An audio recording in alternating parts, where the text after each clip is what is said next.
পুবলু ব্লগসের আরেকটি ব্লগে আপনাদের অনেক অনেক অনেক স্বাগত। আমি সুস্মিতা। আপনারা সবাই কেমন আছেন? আমি ভালো আছি। পুবলুর জন্য দুপুরবেলা বসাবো ভাত, তো ভাত দিয়েছি আর একটু সবজি দিয়েছি আর ডাল দিয়েছি। আমি ভাতের চাল দিই না, আমাদের যে ভাতটা হয়ে যায় সেই ভাতটাই আমি দিই, দিয়ে আর ওটাকেই খিচুড়ি মতো করে ওর বসিয়ে দিই প্রেসারে। আজকে জানেন তো পুবলুকে নিয়ে একটা নতুন পার্কে যাব, তাই খাওয়া দাওয়া সেরে নিয়ে রেস্ট নিয়ে বেরিয়ে পড়েছি পার্কের উদ্দেশ্যে। তো পার্কে পৌঁছে গেছি এখানে, আর সেদিনকে রবিবার ছিল বলে একটু তাড়াতাড়ি পার্কটা খুলে দিয়েছিল।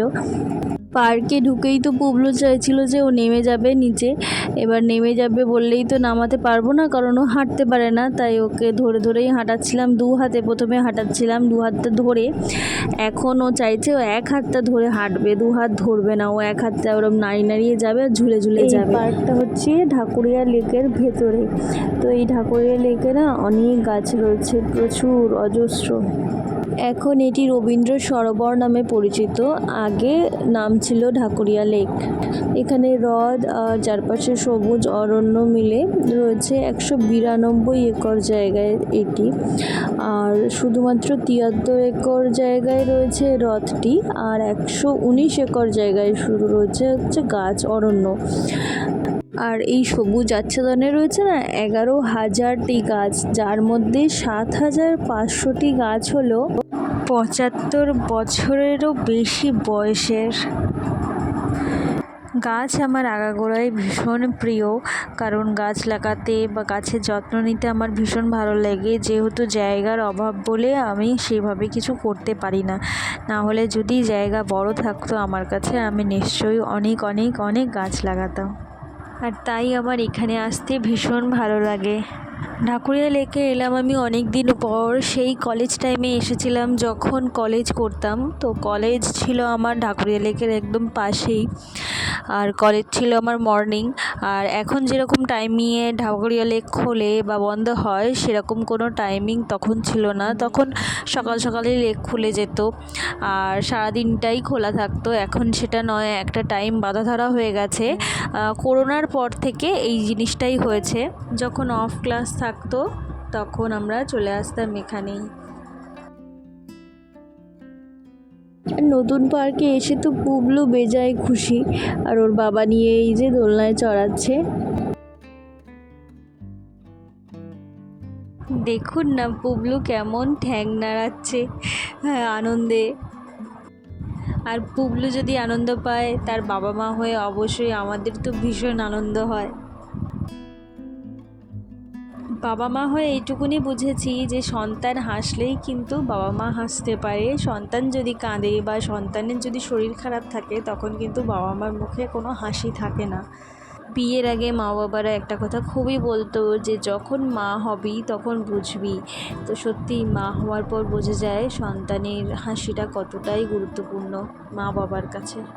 তাই সব সময়ই ভগবানের কাছে একটাই এখন প্রার্থনা রয়েছে, সেটা হলো আমার সন্তান যেন এরকমই হাসতে থাকে আর সন্তানকে আমার ভালো রাখুক, সুস্থ। আর এখানে না জানেন তো মহিলাদের জন্য দোলনা রয়েছে। তো যখন দেখলাম মহিলাদের জন্য দোলনা রয়েছে একটু চড়েই নিই, তো বসলাম তো চড়তে, কিন্তু যেহেতু অনেক দিন চড়া হয়নি যেন কীরকম মনে হচ্ছিলো আমার মাথাটা ঘুরছে, তো ওই জন্য নেমে গেছি তাড়াতাড়ি করে।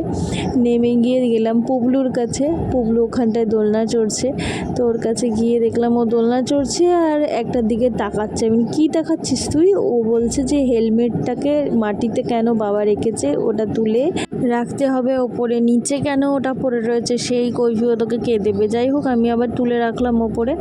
তারপর ওর বাবা প্রত্যেকটা দোলনা ওকে চড়ানোর চেষ্টা করছিল, যেহেতু ও তো নিজে পারে না তাই ওর বাবাই চড়াচ্ছে।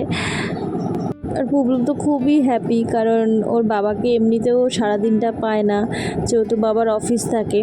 তো সারাদিন পর ওর বাবা ফেরে 8:30 9টার দিকে, তখন ও একটু পায়। আর আজকে যেহেতু সানডে ছুটি ছিল, আর ওই জন্য ওর বাবাকেও পেয়েছে তার সাথে দোলনা, তো খুব মজা পেয়েছিল। আর এই যে সবুজে সবুজ চারদিকটা দেখুন। আর তারপর দেখলাম যে পুবলুর ঘুম পেয়ে যাচ্ছে, ওর আর ভালো লাগছে না, তো ওই জন্য বললাম চলো তাহলে এবার বাড়ির দিকে যাওয়া যাক। পার্ক থেকে বেরোনো মাত্রই দেখলাম সামনে একটা ঘোড়া।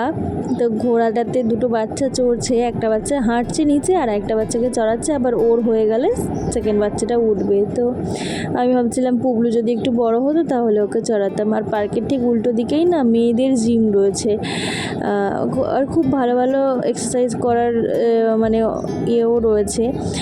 আর এখানে না অনেক কিছু আছে, রবীন্দ্র সরোবরের মধ্যে যে এত কিছু আছে একদিনে দেখানো সম্ভব নয়। আর যেহেতু বাচ্চাকে নিয়ে তাই জন্য ওটা তো একদম অসম্ভব ব্যাপার। আবার কোনো দিন আসলে অন্য কোনো সাইড আপনাদের সাথে শেয়ার করব। এই দেখুন, এই যে বলছিলাম না আগে যে টবে খুব সুন্দর সুন্দর ফুল রয়েছে, গাছ রয়েছে, এই যে খুব সুন্দর সুন্দর ফুল গাছ রয়েছে। জানি না একটার নামও আমি জানি না কি গাছ কি নয়। বেরোনোর ঠিক মুখেই এই বোর্ডটা চোখে পড়লো, নক্ষত্র বাটিকা বলে, কি জানি না কি আছে। তো আমি বললাম তাহলে রাহুলকে যে চলো দেখে আসি কি আছে। তো ডিসাইড তো করলাম যাব, কিন্তু যেতে গিয়ে দেখলাম এখানে তো এত গাছ যে মশা খুবই ছিল, মানে উড়ে উড়ে আসছিল মশা, গায়ের মধ্যে বসছিল। যেহেতু বাচ্চাকে নিয়ে আরও মানে ওর সমস্যা হবে বলে এই যে দেখুন এখান থেকেই আমরা ফিরে চলে এসেছি। চলে এসে বাইরে চলে এসেছি। আমি বলছি না, এত ছোটো বাচ্চাকে ওই মশার মধ্যে আমি ঢুকতে পারবো না। এখানে না অনেক ফটোগ্রাফাররা ঘোরাফেরা করে, কারণ এখানে তো খুব সুন্দর ফটো ওঠে। বাচ্চার পার্ক থেকে বেরিয়ে গেছি, তো বেরিয়ে গিয়ে ভাবলাম এদিক ওদিক একটু ঘুরবো, কিন্তু পুবলু সোনার যেহেতু খুব ঘুম পেয়ে গেছে তাই আমাদের বাড়ি ফিরে চলে আসতেই হলো। আমরাও ফেরার পথে রওনা দিলাম। তো আজকে এত পর্যন্তই। তো ব্লগটা ভালো লাগলে অবশ্যই লাইক কমেন্ট করবেন আর সাবস্ক্রাইব করতে কিন্তু ভুলবেন না। টাটা, আবার দেখা হচ্ছে নতুন কোনো ভিডিওতে।